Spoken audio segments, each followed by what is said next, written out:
Stablecoins just continue to skyrocket in not just the value on chain, but also the value moving on chain. I recently talked about why this is very important to focus on, especially when it regards, the price of some of these gas tokens in the space. Because again, if you're thinking logically about this, right, the more amount of money that is moving over networks, the bigger the network effect will be. I've addressed this even when it comes back to Bitcoin's value. Everyone is constantly talking about how Bitcoin is reaching X amount of dollars and it has done very well over the years. And all of that is because of simple network effects. But the thing about it is that we know Bitcoin doesn't have these massive use cases live on the network. We know that Bitcoin isn't being utilized at, scale for any major transactions or anything like that. But again, it reached the value that it did off of just simple network effects of buying, selling, trading, etc. And if we're thinking about that, with stablecoins hitting over $4+ trillion in monthly transfer volume, only continuing to rise more and more, and the value on chain is also rising, I think that we need to address the fact that at some point in time, it's not going to happen overnight, but the monthly transfer volume of stablecoins is going to be reaching $10+ trillion, and that value is going to be moving over the most efficient networks out there. Currently, majority of the stablecoin market lives on Ethereum. Everyone hates to see it if you are holding XRP, HBAR, etc. But again, this is because Ethereum for the longest time has been one of the most liquid networks, and it just has had the most amount of enterprise-grade adoption. Now, like I said, I do believe that that will shift over time, but we just have to be patient with that. The main thing that I'm looking at here when it comes to stablecoins is just how dead this space is because of the recent sell-off. However, stablecoins just continue to grow. The monthly transfer volume is up 37+%, 4.29 trillion. Stablecoin market cap, $296 billion, which is huge, up 3+% in the last 30 days. And then monthly active addresses up 13%, over 30+ million, and holders up 2.45% at about almost 200 million. Looking at the weekly transfer volume, obviously, yeah, we're not at this point back in, the end of December where we hit 2 trillion. However, we are seeing on the weekly almost $1 trillion being transacted through stablecoins, which is crazy to see. Now, when it comes back to a lot of these other stablecoins in the space, I still think that RLUSD is going to really give them all a run for their money because I've said it on multiple occasions, the space is becoming extremely regulated. We are starting to see the biggest players moving in on it. And if you are an institutional player or an enterprise player or any, individual out there, right? You want to utilize a stablecoin that you can trust, a stablecoin that is fully transparent, a stablecoin that is fully backed. And RLUSD is one that is extremely transparent. We see monthly attestations from Ripple regarding RLUSD and its backing. Also, the compliance side of it, with major licenses around RLUSD and, everything that we have been seeing all year long, I really do think that RLUSD is one of the most trustworthy stablecoins in this space. And on top of that, we are constantly seeing Ripple making huge moves like, for example, the G Treasury acquisition. And this is where I think that we started to kind of see the big picture, right? Ripple was breaking into a $120 trillion corporate treasury payments market, which was big. But also on top of that, when we looked into the announcement, right, the biggest focus from this was what it was going to do for the ecosystem around Ripple. And if we look at the use cases that they are looking into, we have unlocking idle capital, which was always the big focus around cross-border payments, right? We wanted to essentially get rid of Nostro Vostro accounts, which at the time there was like $27 trillion locked up in those accounts.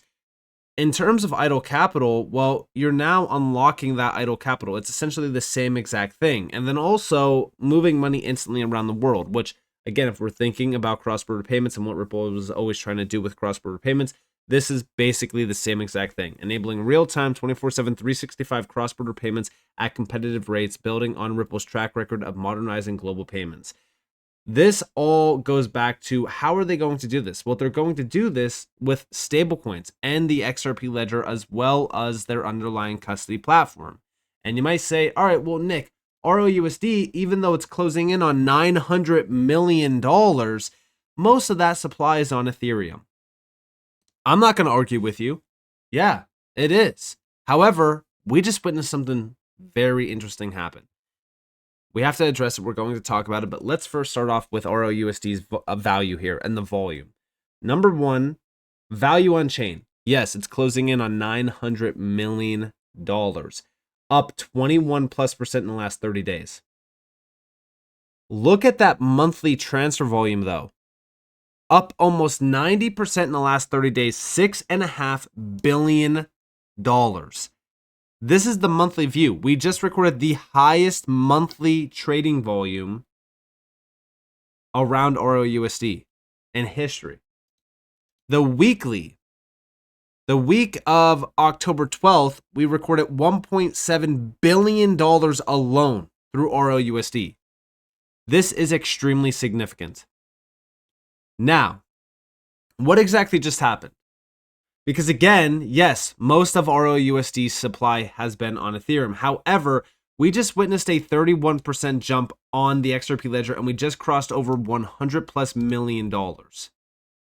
When it comes back to the XRP ledger as well, we are witnessing transfer volume surging up almost 84% at $409 million. The stablecoin market cap on XRP as well just surpassed 300 million for the first time.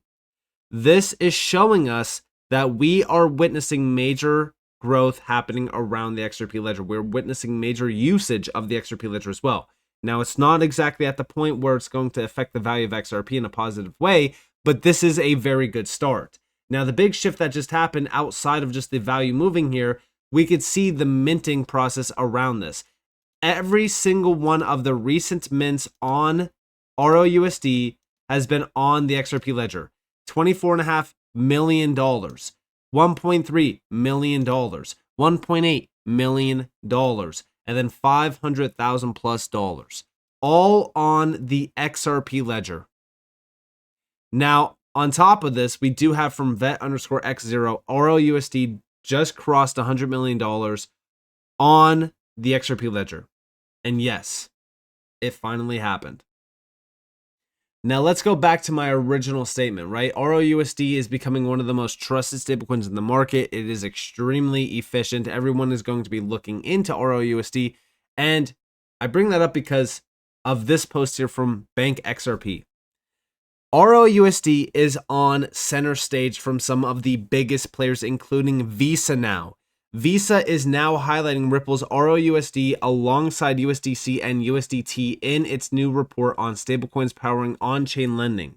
It's a sign that ROUSD, built for institutions, multi-chain, and regulation ready, is stepping beyond payments into real credit market infrastructure. And yes, when we think about ROUSD, it's going to become one of the most spotlighted stablecoins. Everyone loves to talk about USDC, USDT, or even PYUSD. I mean, listen, a lot of these stablecoins are huge. If we go back to rwa.xyz and we go to stablecoins, we can see the largest stablecoins in this space. However, the problem that I see with a lot of these is the fact that although, yeah, they are great, stablecoins, there's a lot of issues with a lot of these stablecoins. We've talked about them in the past. USDT, right? They just launched a new stablecoin just for the US because USDT could not become compliant with the new regulations. I mean, that is a problem. That's why when I look at ROUSD, I really look at it on a completely different level than majority of these other stablecoins. And I think that over time, beyond the retail speculation side of things, I think that institutional players and enterprise players are going to choose the best-in-class stablecoins, the best-in-class networks, the best-in-class tech stacks. Yes, I know that we're not competing with one another in this space. However, it's just simple, facts. Technology, the best technology will always win. And in this case, I feel like, yeah, the technology is there, but beyond technology, we look at compliance. We look at how safe are these, stablecoins? How safe are these networks? How safe are these, core pieces that institutional players and enterprise players want to, jump into? And I think that the biggest piece of the puzzle that everyone's missing when it comes back to, comparing Ripple to, Ethereum or this, that, whatever, Ripple has been working with institutional players. They have been around the institutional market for well over a decade. When it was frowned upon to be working with institutional players or even be talking to institutional players in crypto, Ripple was there talking, meeting, and planning with them. While everyone was saying, oh, XRP is the banker's coin, so avoid it at all costs. Now, all of a sudden, if a bank is talking about Bitcoin, it's celebrated. This is why Ripple already had the first foot through the door already when it comes to institutional grade adoption. That's also why RLUSD, in my opinion, is just going to continue to grow at a massive rate. And yes, I do think that now we're starting to see the minting process really happen at scale on the XRP ledger because of the recent announcements. Now, also on top of that, we did get a new report from A16Z. I'm going to break that down in another video simply because there's just a lot of information to go over in it. But we did get in that report a big breakdown of stablecoins and their processing volume. This is from Cointelegraph. We have big. Stablecoins processed $46 trillion in transactions over the past year, nearly 3 times Visa's volume, and closing in on the ACH network that powers US banking. That's right. When we are looking at this view here, PayPal, 1.7 trillion, Visa, 16 trillion, stablecoins, $46 trillion. ACH is at 87 trillion. I want you guys to realize that we are just starting to see, the stablecoin market boom in a big way. This is just the beginning. Wait until every single retail individual understands what is possible utilizing stablecoins. There's a post that was made back in August from Mando CT, and we have stablecoins are revolutionizing payments. On a $200 transfer, banks charge 12.66%. MTOs, they charge 5.35%. Mobile carriers, 3.87%. But with stablecoins, it's near zero, depending on the network. When we think about what's really happening here, when it comes back to the stablecoin value growth here, we are looking at the facts. Why are stablecoins getting adopted the way that they are? Why are stablecoins growing the way that they are? It's because of the efficiencies that crypto and stablecoins offer compared to the largest networks out there, the largest banks. Any traditional payment flow is going to be rivaled by what stablecoins and crypto can offer. Which is also why they've really, fought the crypto space for so long and tried to kill the crypto space. They tried to regulate the hell out of crypto back before, Trump got into office as well. And this is because they are scared of what's happening. And now we just witnessed the floodgates open, and that's exactly how we got to this point where stablecoins are hitting nearly $50 trillion in transaction volume. Now imagine the day when we are seeing on the XRP ledger RLUSD moving $1 trillion a month, moving $1 trillion a week. That's a future that's coming. And again, I say this because it's so obvious when we are witnessing every asset class moving on chain and stablecoins being the value movement, if you will.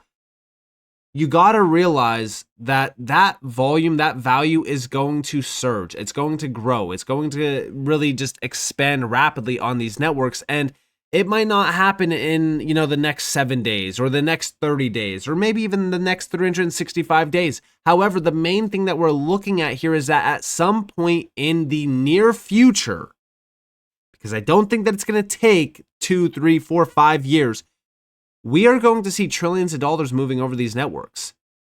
That's going to lead to massive network effects that's going to affect the underlying gas token. And in this case, it's going to be XRP.